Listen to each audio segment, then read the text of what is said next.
Good morning, everyone. Happy Monday. It's August 5th. Lisa, Scott, Robert in one more time this week.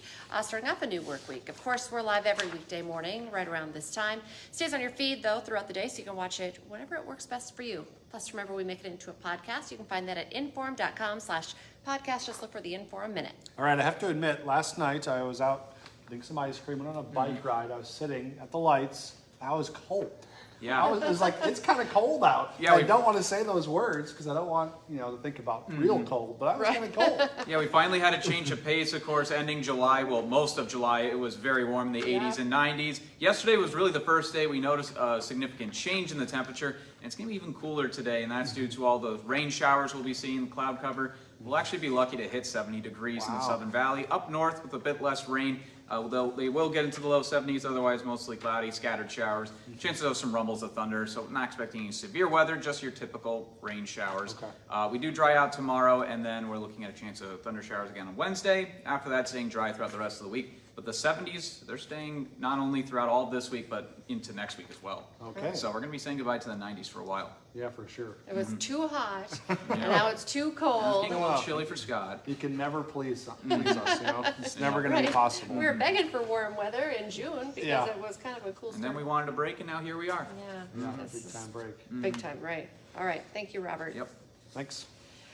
Well, overnight, a crash damaged the Ruby Tuesday restaurant in Fargo. That's on 25th Street, just south of I-94. The building's wall, outside exterior wall, badly damaged. Some windows were broken. A fence was knocked down. Fargo police tell us 2 vehicles were involved in a crash. They say one of the cars ran a red light. We're hearing no one was hurt, but one person was cited for running a red light. So we'll continue tracking that story, see if it's going to be closed, if the restaurant will have to be closed for a while, and how soon they can get that fixed. So interesting video we had, though, on First News. This morning, the Clay County Jail posted a mugshot for 47-year-old Connie Jo Frank. She is charged with second-degree murder for a weekend stabbing in Moorhead. Police were called to a home on 3rd Avenue North early Sunday morning because a man had been stabbed in the chest. He later died at the hospital. While police are not saying just yet what led to the stabbing, they do say that the man and the woman knew each other. We're tracking an update here. There's a meeting planned at noon today at Fargo City Hall. The focus, homeless encampments, a story we've been tracking for several years, really. They're going to be talking about what to do when unsheltered people, if they can't camp outside anymore, if they're not allowed to be on public property or in parks, since our local shelters are over capacity. So it's kind of tackling a huge issue. WDAY does plan to have a reporter there, so stick with us on our evening newscast to see what the discussion is and if they come up with any solutions. All right, big national story this morning. Hurricane Debbie has officially made landfall as a Category 1, bringing with it a life-threatening storm surge. Florida is being hit heavy this morning, specifically the Gulf side, with heavy rain, flooding already taking over many parts of the state. More than 200,000 people already without power this morning.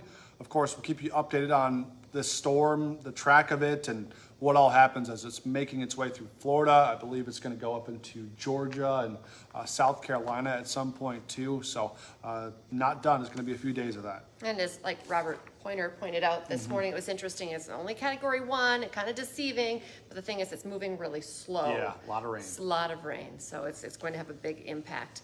Another big story we're tracking for you, Vice President Kamala Harris could announce her running mate maybe as soon as today. We know this week is going to be a big one. She's kicking off a major campaign tour tomorrow, and she said she's going to do it with her vice presidential nominee. Minnesota Governor Tim Walz is one of the front runners still for that position. Harris interviewed him and 2 other candidates over the weekend, so stick with us for that developing story. Yeah, that news could really break at any time. Right. So. All right, today on Hot Mic with Dom Izzo, Peyton Otterdahl came within inches of reaching the podium in Paris. His former college coach details the weekend and what's ahead. Plus, a huge week for the Twins begins today in Chicago as they're now just 4 games back of Cleveland. Hot Mic is live from 9 to 11 on WDAY Extra and on Inforum.com. And remember, you can get that inform.com all access pass. We have a great deal, 99 cents a month for your first 3 months. Just go to inform.com/subscribe to check out that deal. All right, also remember, join us the rest of the day for our newscast. You don't want to miss anything. Next one's at 11, then 4, 5, 6, 9, and 10. And we'll be back with First News tomorrow morning from 5 to 7, so be sure to join us then as well. Have a great day, everyone.